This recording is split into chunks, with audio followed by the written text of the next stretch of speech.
Hi guys, Jenny from On Fire Fit here, and I just wanted to see if you are feeling like you have taken too many steps back, if you're frustrated, if you are not feeling good about how you were making progress and now it feels like you have gone backwards. And I just wanted to encourage you and tell you that all hope is not lost and to let you know what I do when I feel like that. And I will give you some of my little things that I do to refocus and regroup.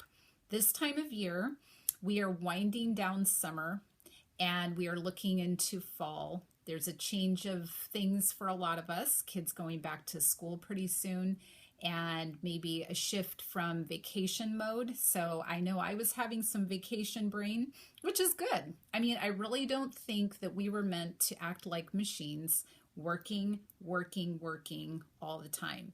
But the problem that happens is when you come back from a vacation or you get back into work mode, sometimes it's hard to get back on track.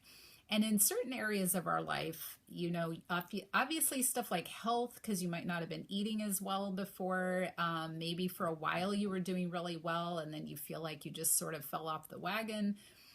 When you get back into it, sometimes you just feel like, what was the point of doing all that work only to fall off the wagon? And now, is it even worth it to get restarted again?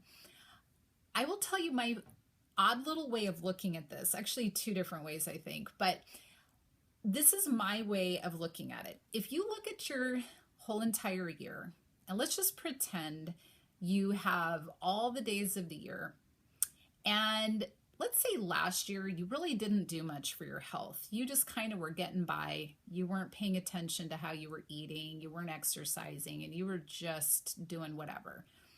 Let's say this year you have done maybe a couple of my challenge groups, or you started walking, or maybe you changed a little bit of your diet, but you didn't do it pristine, you didn't do it perfectly, and you didn't do it all the time consistently.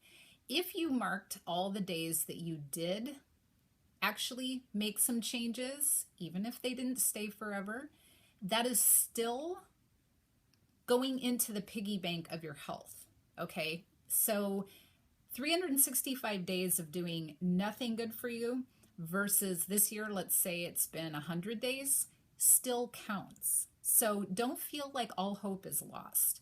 So our very first thing we have to do is get our minds to get back on track, not beat ourselves up for yesterday or the last week or the last month or the last year, but to get on track with our thinking.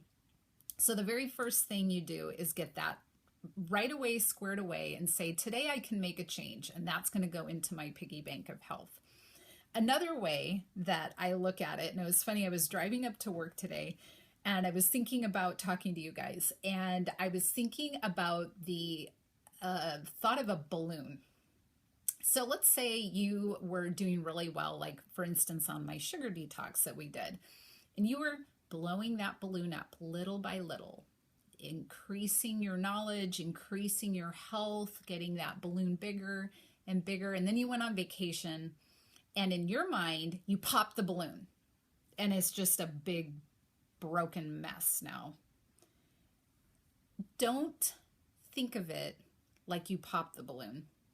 Think of it that you just let some of the air out, and now you're just going to start refilling it again. You have not gone back to square one. You have not blown a hole in that balloon. You just let a little air out, and now you're going to refill it some more. And when you think of it that way, it makes you feel empowered because you already know what to do. And that is my next step that I'm going to talk about, is what has worked for you before. You really need to look back. If we're talking about your eating habits, what has worked for you in the past? If you went on a really hardcore diet and you just couldn't sustain it, and it just made you feel like everywhere you went, you were in a straitjacket because there was nothing you could eat, that is not a good choice to go back to. I would never recommend that to anybody. What elements of things that have worked for you before can you identify as something that you want to build into your habits? When you do it that way and you don't just try to take on the world in a day, you will be able to start incorporating things back into your life that are doable, sustainable, and will start to make big changes for you. I purposely set myself up here on this bed because I am still making my bed. I told you this a while back that I was going to start making my bed and just doing basic cleaning up after myself, trying to train the family just to pick up after themselves. Zone cleaning, which means that you do little areas of the house for 15 minutes a day. And once a week, I put in a little more time, but I'm not cleaning all the time. But the beauty of it is if somebody drops in, my house is not a disaster. If I want to have somebody come over the next day for lunch, I don't feel like I'm running around cleaning up. So what I have incorporated is a sustainable change for me. It is not something that takes all day, cleaning all day, or changes my lifestyle. It's just new habits that are actually working for me. I was just talking to my mom today about the sugar detox that we did. She found that to be the most sustainable thing that she could do. She still has her wine, but she doesn't feel like it has caused her to go eat a bag of cookies or chips or something. And she feels really good. She's made changes that have lasted. And yeah, she hasn't done it perfectly, but nobody will. And that's okay. So for her, that worked very well. But one of the key elements for her, and then some of the other people that I talk to, is community. So when you are doing something with other people and you are connected to them for accountability, it makes a huge difference. And I really don't think most people realize how much it matters because we want to be independent. We think we know what we need to do. But I hear this all the time from clients and from patients. I know what to do. I'm just not doing it. One of the ways that you take the knowledge that you know and you actually start doing it is to invest in other people that have a similar mindset, want the similar thing, and will help hold you accountable. And the energy that builds from that is what propels you forward.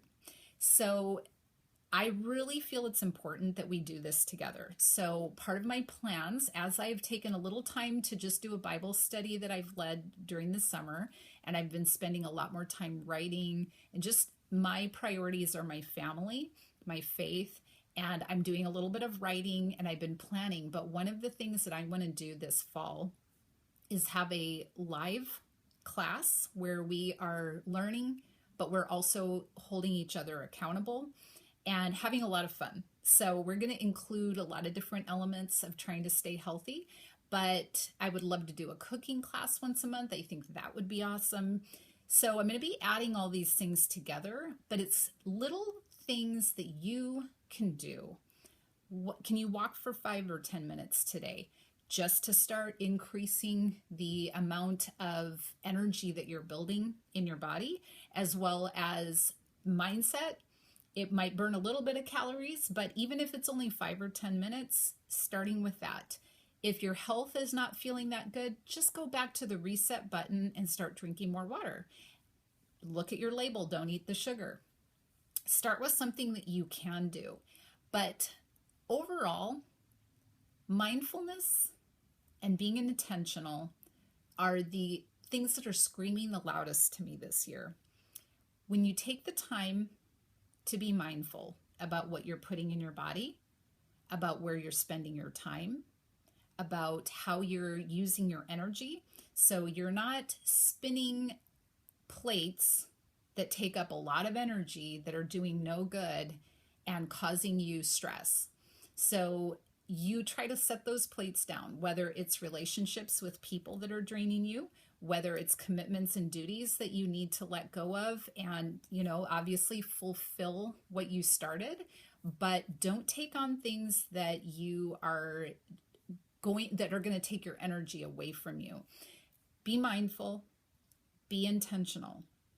So what I do when I come out of vacation and I'm like, whoa, I got to regroup. Like, I wasn't writing, I was hardly on social media, I wasn't following up with people like I normally do. Even when friends would try to reach out to me, I was just, you're so busy doing a totally different thing in a different place that it's so hard to stay on track. And when I come back, I just regroup and I say, okay, what areas do I want to be intentional about? Starting my day with God, my prayer time, connecting with people like my family, making sure that I spend time and don't let my time be divided all the time. That is one of the areas that is so easy to do. You think that you're with people when you're all on devices and you're not. So, trying to be real intentional about where you're spending your time and how you are using mindfulness to keep you in your moment so that you are really thriving in life. And so this is where I get started. And it might seem like a lot in some ways, but they're all little things. And they're things from the past that have worked for me. So I already know that they're going to work. And I just start to implement them little by little. Before I know it, I'm back on track. But you have to start off with the mindset that all hope has not been thrown out the window and that you have just wasted everything you've done in the past, because that's just nonsense. So make sure you have the mindset, start doing something. I want to hear about it. So make sure you make a comment, tell me about that, and let me help push you forward into the areas that you know that you want to do. And I will be rooting for you, praying for you. And if you are interested in more of what I do, I would love to hear from you. So send me a message. And if you're watching this, I would love for you to like, comment, subscribe if you're on YouTube. And I will be seeing you soon. Let me know what else you would like topics talked about. Okay, we'll see you soon. Bye.